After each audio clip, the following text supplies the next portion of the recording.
I remember when I was an adolescent, door-to-door evangelism was rampant, and at that age, I could not differentiate between one sect to the other. I always knew my parents would brush these zealous evangelists off before they went through their whole shebangs. As this type of hustling had went into the history books, we started to see missionaries, usually Caucasian boys in their typical white button-up shirts, black ties and grey tailored pants, cornering unaware victims on public transport and train stations who would find hard to reject these pods of blue-eyed boys.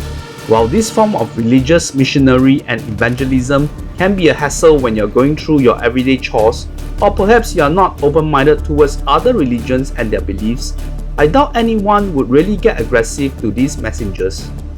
I had witnessed some hostile snapping back towards the unprepared missionaries, but in 2024 Heretic, it seems like the worst nightmare awaits for these missionaries. Writing-directing team Scott Beck and Bryan Woods went from creating dialogue-less scenarios in a quiet place to start Heretic with some incessantly captivating conversation between Sister Barnes and Sister Paxton, a couple of fresh-eyed missionaries from the Church of Jesus Christ of Latter-day Saints, indulging in a talk about pornography and sexual exploration at the very start of the movie.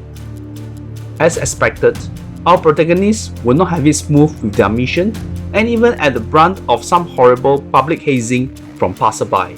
The pair arrived at the reclusive abode of one Mr. Reed. I could not remember if they had contacted in advance for this session. Mr. Reed was awfully friendly and welcoming to the missionaries and naturally asked the girls into the house to be sheltered from the downpour. A blizzard arrived, our protagonist got marooned, and the scary side of nice Mr. Reed starting to reveal itself. This bait and switch kind of story was not uncommon. Itself could be a subgenre for horror movies. One classic example would be Rob Reiner's adaptation of Stephen King's Misery in 1990. But the premise here reminded me of Fede Alvarez's 2016 Don't Breathe, although in that movie, the victim sort of deserved what was coming to them. What unraveled in the remainder of the film was a duel of wits on how Barnes and Paxton could escape when it seems almost impossible, and how Reed would justify his misdeeds for his own experiments, and of course playing with his victims in a cerebral tussle. Scott Beck and Bryan Woods went into details with research of how religions were all connected and yet adrift from one another, and with Mormonism being in focus, some hot topics have been discussed, including about the creator Joseph Smith and the practice of polygamy. The most memorable scene for me would be the one with the two missionaries in the audience of Reed doing a monologue about plagiarism from music to board games and ultimately religions. It was like watching smart people like Robert Landon in Da Vinci Code telling us something obvious but in a knowledgeable and entertaining way. Being a one-location feature, Reed's house played a key role in the plot of the movie, and I thought the production value helped to create the ominous mood. There was one particular window that is something not one would see in a cottage house, more like a submarine or worse still a prison, a red flag to begin with. Then there was the wooden model of the house that Reed precariously fiddling with throughout the movie, and it played an important role in the ending and was featured in the movie poster as well. I thought Beck and Woods littered many plot elements which gave audience the chance to slowly gather together, and it all paid off in the climatic showdown. The directing team, who forged friendship in University of Iowa, gained a lot of momentum after A Quiet Place, and also returned the screenplay for Rob Savage's adaptation of Stephen King's The Boogeyman in 2023. Heretic is the fourth studio film that the duo had written and directed on their own, the first being the found footage supernatural thriller Nightlight in 2015. This was followed by 2019's Haunt, which was produced by Eli Roth, which might have a similar theme to Heretic. The sci-fi flick with Adam Driver, 65 from 2023, might be the most prominent project for the duo. It is safe to say with their gradual success in filmmaking, we would likely to see more works from them either in writing or directing.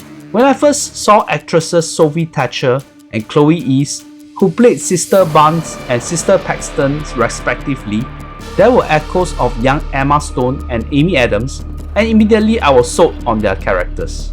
And when Paxton was targeted for hazing, sympathy was brewing within me. An interesting fact was that both young actresses were raised as Mormon but had left the church, so it was easy for them to assimilate into their roles. Thatcher, who played the more dominant Barnes, was seen in the plain disaster trauma series Yellow Jackets, and was the main character Sadie in The Boogeyman, which we had mentioned was written by Beck and Woods.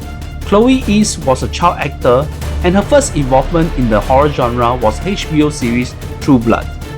As Thatcher's character had been the pillar of strength and decision making in the first half, Paxton's incremental build-up mental strength was admirable. A lot of accolades were showered towards English thespian Hugh Grant's performance as Reed. An unassuming man in his reclusive cottage, constantly busy with his homestead projects, Reed displayed his charisma when displaying his vast knowledge and twisting whatever seemingly was self-centered megalomaniac ideology into something that sounds logical.